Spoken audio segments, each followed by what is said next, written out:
Benvenuto, welcome to Cherry Hill Home Cooking. My name is Mark. Today, we're going to do something that I've promised to do, which is make beef stock. We've made chicken stock. We've kind of gone over a little bit about doing turkey stock, which is the exact same way that you make chicken stock. But I thought we'd tackle beef stock today because it's probably one of those things that most home cooks have never done. And while I use a lot of store-bought or pre-prepared beef stock, there really is nothing better than when you do it yourself. All right, so there's nothing complicated to making beef stock, except it does take a long time. And part of the beginning process of it is you got to roast your beef bones. So we're going to actually get those in the oven before we go on to the rest of the ingredients, because these are going to have to be in the oven for about an hour, maybe an hour and a half.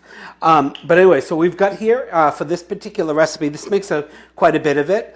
And one of the reasons I'm going to be making this beef stock is because we're going to, in a very upcoming episode, we're going to make Julia Child's French onion soup recipe. But anyway, so back to our meat. So we need 8 pounds of beef bones.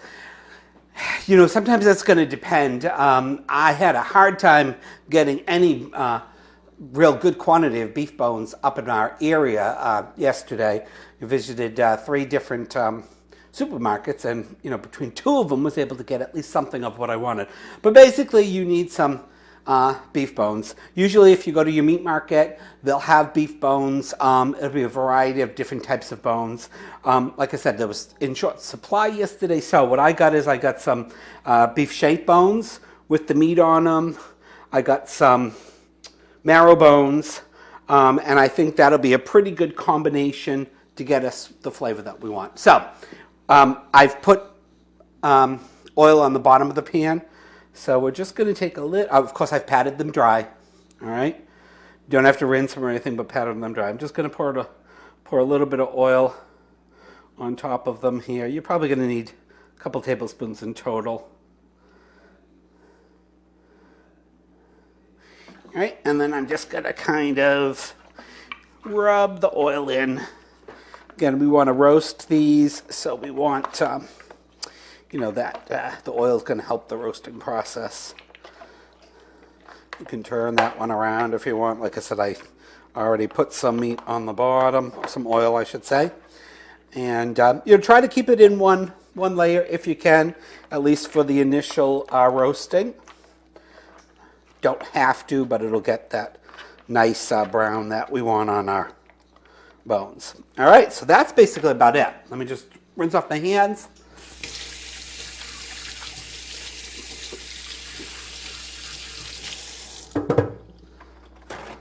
We're not going to put any additional salt or pepper like that on our roast. This is one of the nice things about making your own stock is because you know what's in it. A lot of recipes you might see might call for low sodium.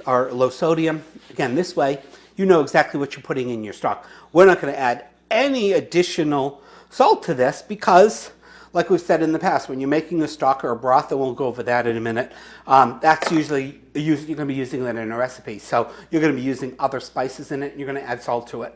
So anyway, we're going to get this in the oven. Our oven is set at 425. I'm going to throw that in there. And that's going to take about an hour and a half, maybe hour and 15 minutes. What you want is want your bones to get nice and browned. You can flip them over halfway through. We'll take a look at it, whether they need to be or not. But if you have a fan, I would suggest putting on your fan. All right, let's go back over and go over the rest of our ingredients. So, of course, you're going to need some water. Like I said, this is going to be a pretty big batch of stock. We'll go over the water dimensions when we get them in. So what else are you going to need? You're going to need a big stock pot, biggest pot you got. Of course, you could do this in a couple. If you don't have a big one, if you've got a couple good-sized Dutch ovens, do it in 2. All right, so our aromatics to flavor our sauce. are going to be carrots. Don't have to peel them. I've just rinsed them off, dried them, cut them into chunks. So again, I haven't peeled it. This is going to be strained out of our soup. So we want the flavor. All right, just cut them literally in big chunks. Don't have to be fancy with it. We're going to need some yellow onion. We're going to need 4 large yellow onions. This one I'm just showing you this as a demonstration. I'm not large, medium. So 4 medium to large onions. Again, if you've got 4 large onions, it's not going to make a difference if you whether you use 4 medium. The flavor is going to basically be about to change. But you want them about that big. Nice big apple. Oh, no. I don't need that one because I've already got enough in my bowl. Now, you don't have to peel the onions. I always do peel the onions just because you can't wash them. Or you can try, but you can never, it starts coming off underneath the water anyway. So I always go ahead and peel it. Again, so we're just going to roughly chop that in half. You can quarter it again if you want. I'm going to do it so it fits in my little bowl a little better. So, 8 carrots, 4, excuse me, 8 medium-sized carrots, 4 medium to large yellow onions. All right. Then we need 8 celery sticks. Again, I have rinsed them off. I broke them off the thing, rinsed them off, make sure there was no dirt. Other than that, I'm not going to devein them or anything. I don't know if there's a few recipes I make, and a few my mother used to always devein the celery on certain things. So devein just means ripping off that little membrane. Of course, if you do it when it's longer, it's easy to do. Sometimes you just make sure, especially if you're making a sauce or something you're going to cream, you don't get that stringy stuff in there. All right, so we need 8 celery stalks. We need about 10 cloves of garlic. Again, like always, guys, we've done this lots of time. I find the easiest way to peel garlic, break off the root end, take your knife, make sure it's pointed in, give it a little bang. And most of that skin should come off relatively easy. Sometimes it'll come off in one peel. Sometimes, of course, because I'm doing it on the camera right now, it's gonna not count, but there you go. Peeled piece of garlic. All right, so we need about 8 of those, 8 to 10. I think I have more than 8. I probably have 10. All right, so then we need some tomato paste. Now, if you use a lot of small amounts of tomato paste in a recipe, which I do quite often, the little tube is really convenient because you don't have to open a whole can if you're not going to use a can, of course, and it'll stay nice in the refrigerator. Need about 20 peppercorns. All right, and we're going to need some, several nice thyme sprigs and a couple bay leaves. I happen to have fresh, so I'm using fresh. You could use dry bay leaves. If you wanted to use dried thyme, you certainly could use the dried thyme. I'd use like maybe a teaspoon, maybe even, let's start out with a half a teaspoon. All right, because of course when you dry the herbs and then they grind them, it really intensifies, it doesn't necessarily intensify the flavor, it's just that there's a lot more to dried ground thyme in a teaspoon than there is fresh. And of course we're going to need some red wine to give us that extra deliciousness. Probably going to need about 2 cups of wine.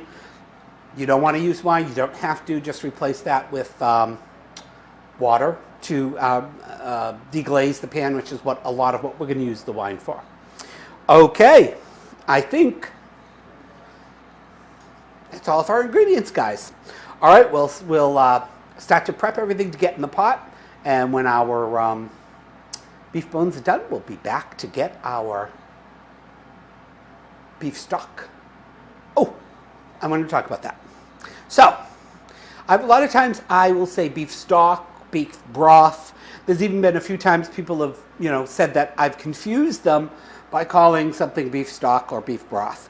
So I'm a home cook, but technically, I guess the definition of stock is that whether it be beef, chicken, turkey, whatever stuff you're making lamb, is that it's made with bones. So you get that saying of the bone broth, okay? And of course, when you make it with the bones, you're going to get, depending on how far you reduce it, you can get one of those really gelatinous, very, very, very thick broths.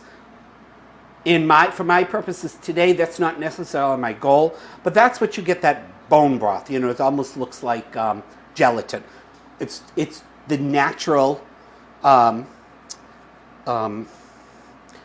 it's a natural process. I can't think of the word. It's the it's the marrow. It's the protein. God, that's our third video that I can't remember a word. I don't know. I'm sorry, I'm getting a little old. But anyway, we'll find out what it is. We'll put it on there for you. But okay, so that being said, so stock is generally made with bones and a small amount of meat. Broth, on the other hand, is made with meat. Let me go back up. So stock is made with the bones and vegetables, okay? And generally you roast them to bring out that roasted flavor. Broth is made with just the meat and vegetables. Now, what I refer to sometimes as chicken broth, especially when we're cooking a lot with it, it must be, I guess it's kind of an in-between, because I make it with a whole a whole chicken sometimes, or with the chicken legs, bones, and thighs, and so on. So sometimes I have a combination in that. But anyway, so that's basically the difference. Stock is made with bones and vegetable. Broth is made with the meat and vegetables. I suppose also it depends upon which way you're going to use it. Are you going to be adding it as a replacement for water? Is it a flavor enhancer? Anyway, okay, that's it. We'll see you guys in a little while, and we'll start cooking.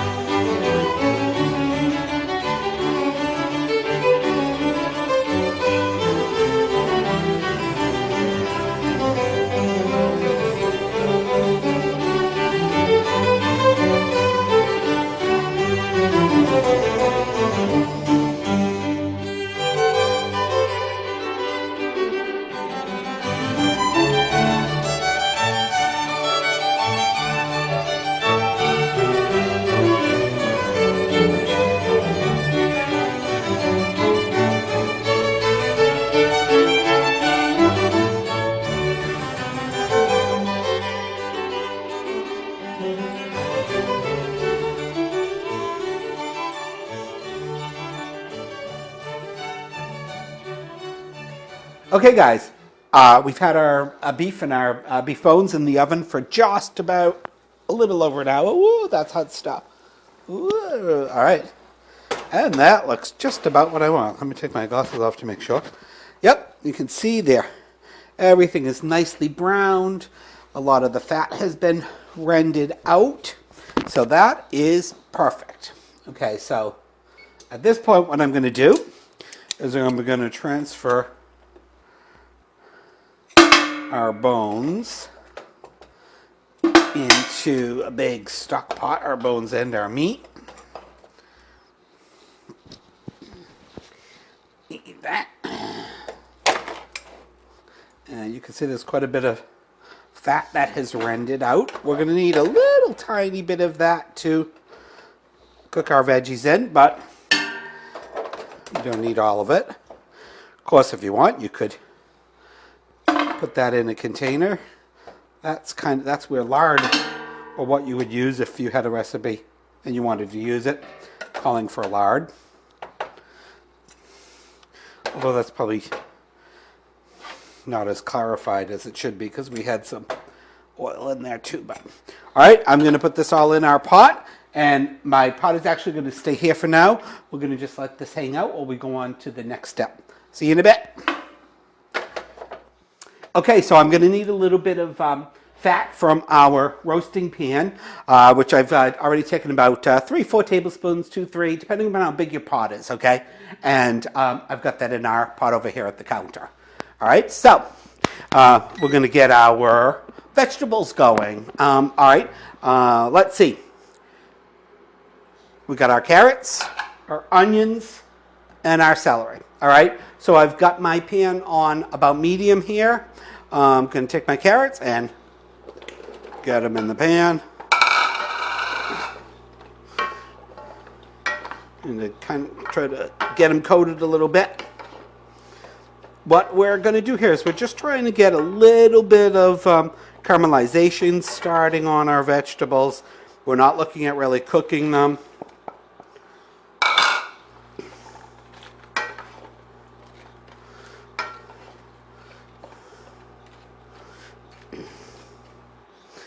Let me grab our celery.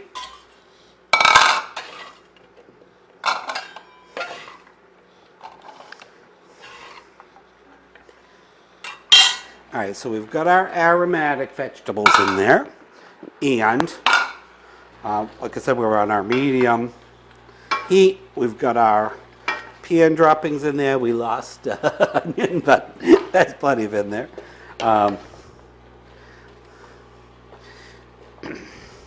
Like I said, for demonstration purposes, this pan is a little bit smaller than I would like. We'd usually be doing it in the bigger pan, but we're going to have to deal with that today. All right, so this is going to take a good 10 minutes. We just want to start to get a little bit of caramelization going on there. And you're really going to have to kind of stay here and watch it. You don't want to walk away because it's going to burn quickly. You don't want it to burn, of course. You don't want that burnt flavor to carry through your sauce. So I would stay pretty close to it on medium-high and just give it a stir every once in a while. All right, we'll be back in about 10 minutes.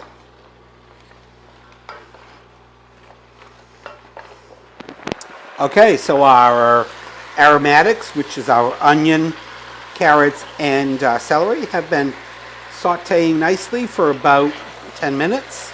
We've just started to get a few little brown pieces here and there. You can't make it, probably can't see it really well on the camera, but we're getting a little bit of color on there. All right, so our next step is we're going to put in our tomato paste. So our tomato paste is going to help it continue to brown and get that nice richness. And it's also got a little bit of acid in it, which is going to help bring out the collagen in our bones as well. And we want to get that all nicely coated, all of our veggies.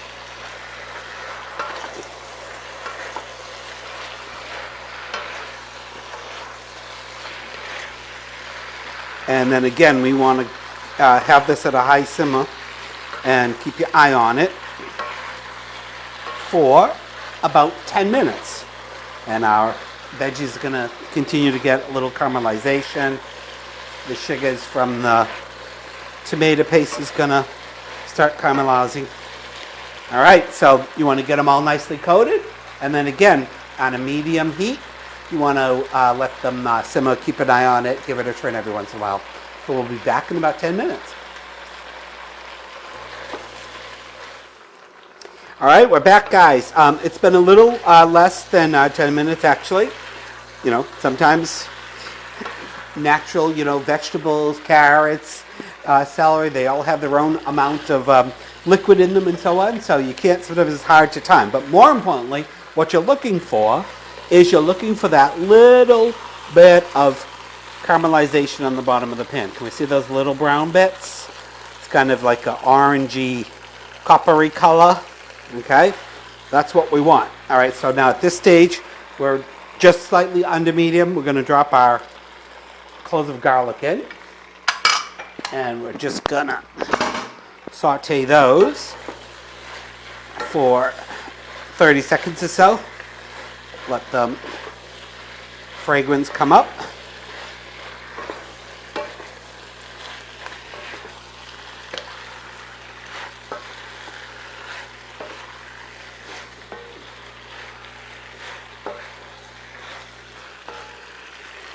That's it, right about there. I don't know if it's been 30 seconds, but it's close to that. I can get that big whiff of garlic.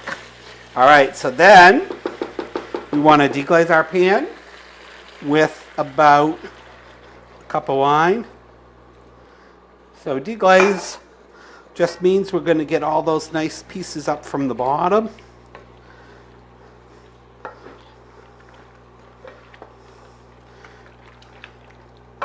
So you want to get down there and make sure you scrape off all those bits.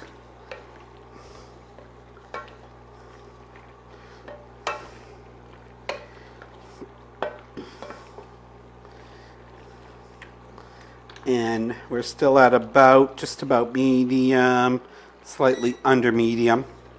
We're going to let that reduce a little bit. All right, and we'll be back. Okay, guys can see our wine has reduced quite a bit, at least by 3/4. All right, so of course when we're reducing wine, of course the alcohol is cooking out, but you're concentrating that flavor and we're getting it into our veggies. So for the timing, I'm going to shut this off. We're going to go back over the stove because we have our roasting pan and there's lots of great little bits in that. So I've just got this on low and I got about 1/4 of a cup of the wine that was left and we'll deglaze this. So now normally, like I said, I would have, or if I didn't say, I would have done our veggies over here too, but it just would have taken in the same pan. Would have been too hard to film properly. So I'm going to get as much of that scraped off as possible. Get some on the sides.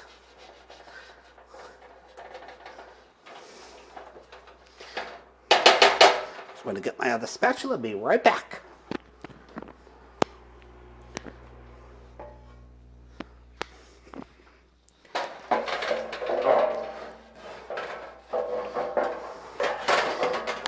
All kinds of nice flavor in there.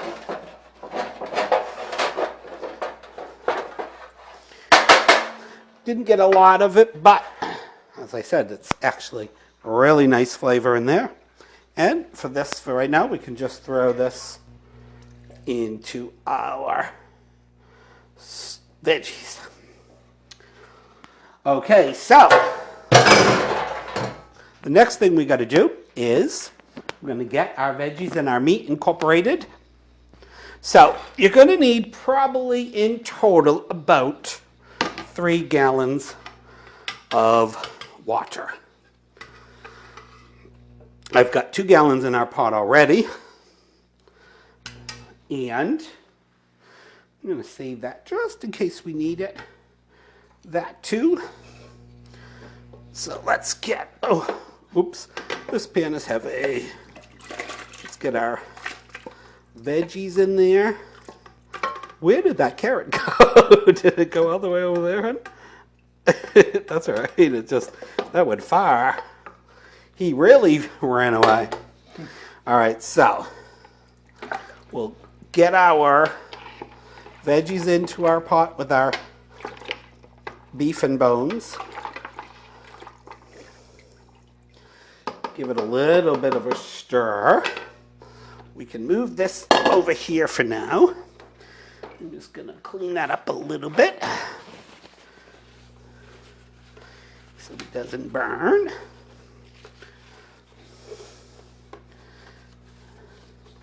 Okay, so as I said, we have 2 gallons in there. And you want the water to cover your meat and your vegetables by about 4 inches or so, okay? So we're gonna, for right now, use about 2.5 gallons, all right, of water.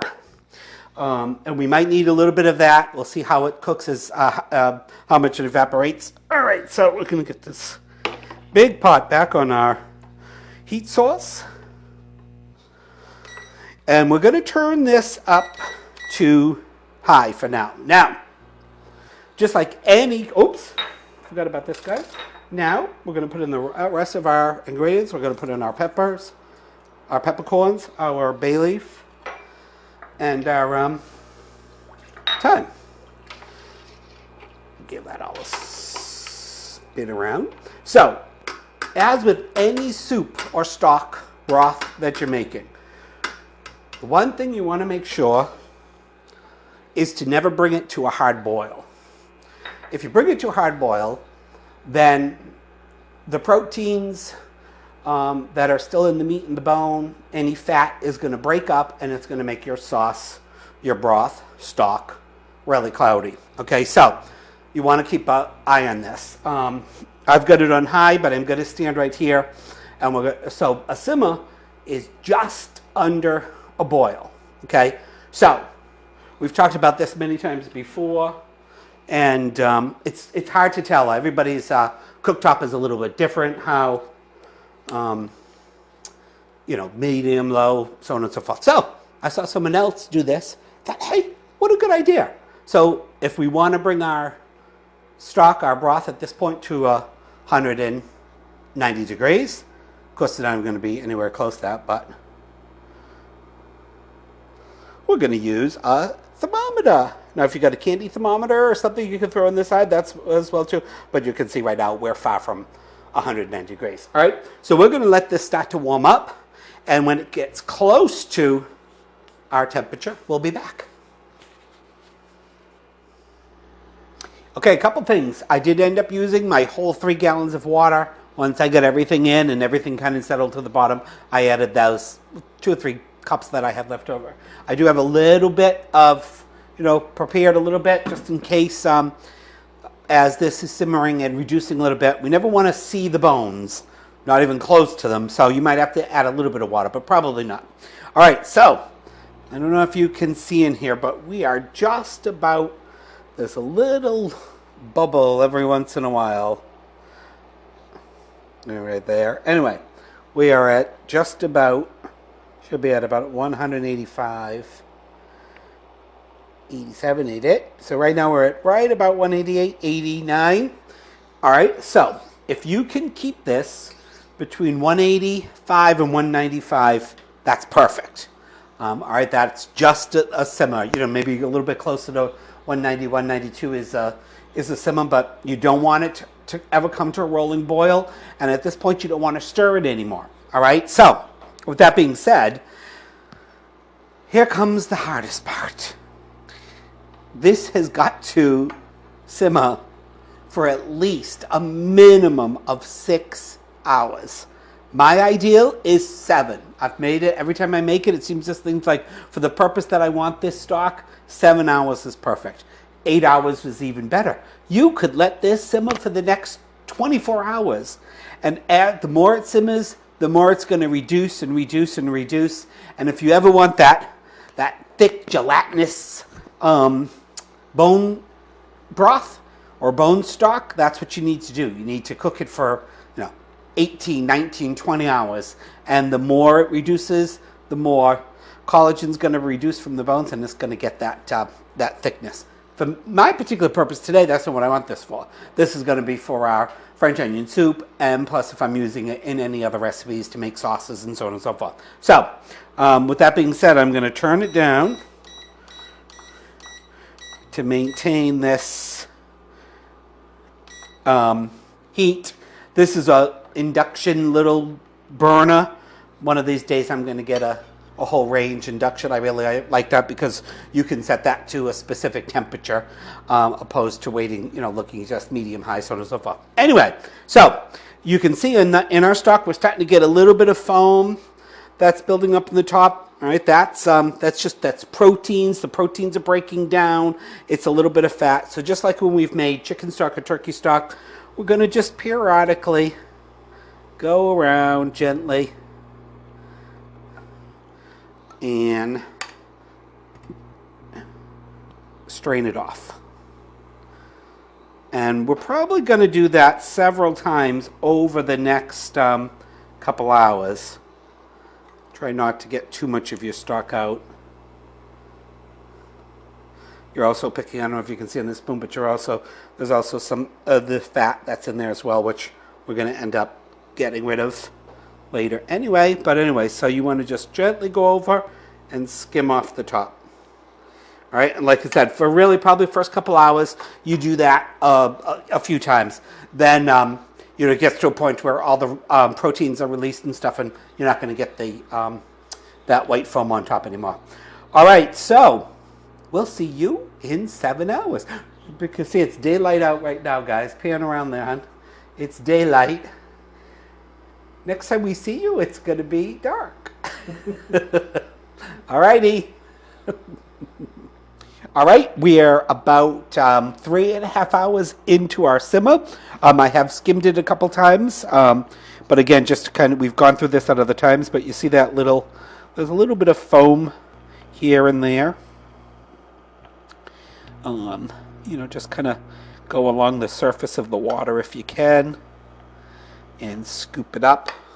Again, like I said, we're also getting a little bit of fat that has come up to the top. And like I said, you're probably going to do this 3-4 times during your simmer. But you can see our stock is just slightly bubbling. Let's see, I wonder what we're at. What temperature is it? We're just at about 205, so that's good. We're below the boil. All right, so we got about, another 2.5 hours, hon? Probably somewhere around there, 2.5, 3 hours. All right, when we come back, what we're going to do is we're going to remove the vegetables and the bones. We're going to do a really quick cool down in the sink, and then going to let this sit in the refrigerator overnight, and the fat will, of course, rise to the top. And we'll take that off in the morning, and then we'll put it in containers. All right, see you in a few hours.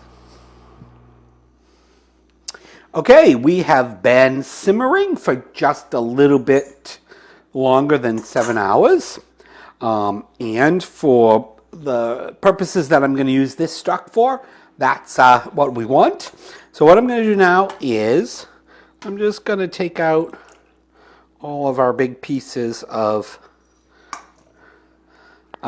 vegetables and bones.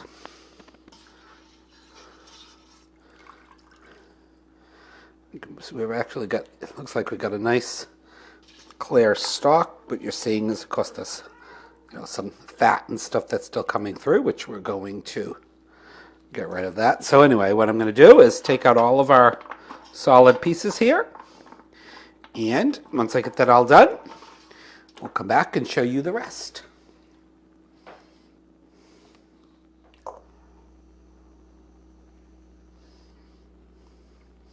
All right, so this is our bones and our veggies. Now, all of the flavor is gone from those. There's nothing really much you can do with them except throw them out.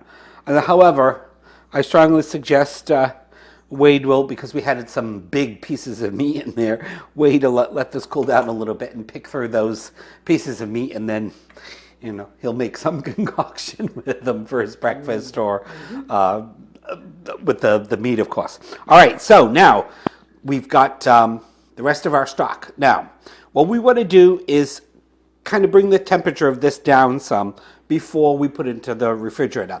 Now, tomorrow I'm going to strain this better. My goal right now is just to cool it down a little bit so that we can get it in the refrigerator before we go to bed, and all the fat will come up to the top. We'll take it off, and then I'll give it a good strain tomorrow. So we're going to give it a little bath. All right, so I've got some ice cubes.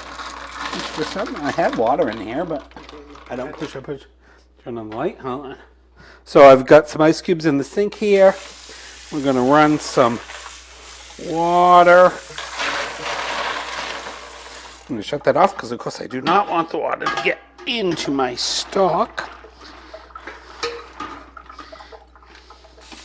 All right, so we're going to fill that up till probably about the halfway mark of the pot.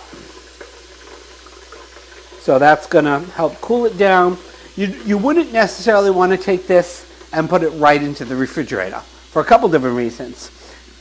This is at close to 200 degrees, so you're going to bring the temperature of the refrigerator way down, and the outside of the stock is going to cool down slower than throughout the middle, and you could get some bacteria formed in there. Plus also, you're bringing your temperature of your refrigerator up 100 degrees, and you've got other stuff in there that you want to keep chilled.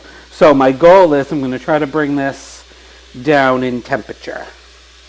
All right, so like I said, we've got it about halfway filled. This is a big pot, so we don't have to worry about it spilling over or filling up the sink too much and spilling over. And again, make sure you don't want to get any more water in your beautiful stock. All right, so I'm going to bring this down quite a bit. I'm going to let this sit in there for a little while as it cools down. You want to, every 15, 20 minutes, go through, stir it, stir it around a little bit so that you get a nice even distribution of the cold from all around the sides. All right, and then after that, I'm going to put a cover on it. I'm going to throw it in the refrigerator, and we'll finish up tomorrow. Okay, our stock is sat in the refrigerator overnight, and I just wanted to quickly show you guys, what's going to happen.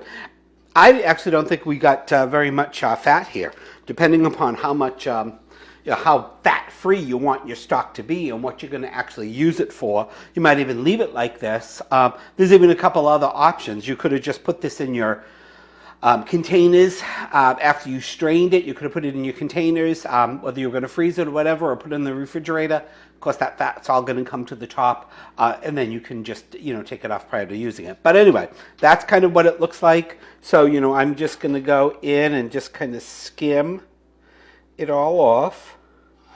And, again, we're not going to get every single amount of fat, but you can get quite a bit of it out of there.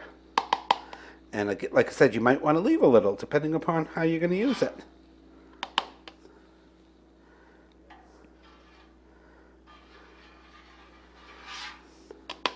It smells delicious. It smells like a roast.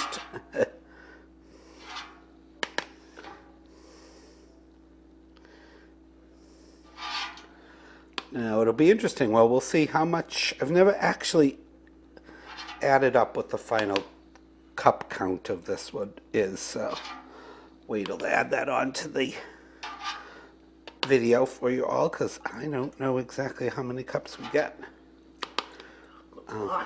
Oh yeah, we're going to have quite a bit of broth. And again, this I'm going to freeze. I'm going to go over that in a minute. And this is going to be used for all kinds of stuff. I'll use it when I make gravies. I'll use it in cooking when I'm making a beef dish where it calls for water. And again, we're going to use this for when we make our French onion soup, Julia Child's recipe. And as she said in her video all those years ago, there's some beautiful canned beef soups and or beef stock. But if you're making French onion soup and you're not making your own stock, then you're just making canned soup. It kind of makes sense. But anyway, all right, so we didn't really strain this last night. Truthfully, because it was getting so late. I mean, we didn't actually finish up until about 10 o'clock. Usually I would strain it probably then, but it was late. So now, I've got a pretty fine mesh strainer. I think that would be fine. I did add a little bit of cheesecloth to it. You all know what cheesecloth is. You get it in a package. Usually it's usually in the supermarket. It's like where the cake decorating stuff is, and probably in any kind of big retail store too. Or of course you get it online. So anyway, I'm going to ladle this in through the strainer. And we're really, at this point, what we're straining out, there's really no, with beef bones, generally with the big bones you use, there's no, small bones and stuff, but we're draining out the peppercorns, the, some of the fat, that kind of stuff. The twigs from the thyme. So anyway, it couldn't be easier. That's all you're going to do, is you're going to drain it out.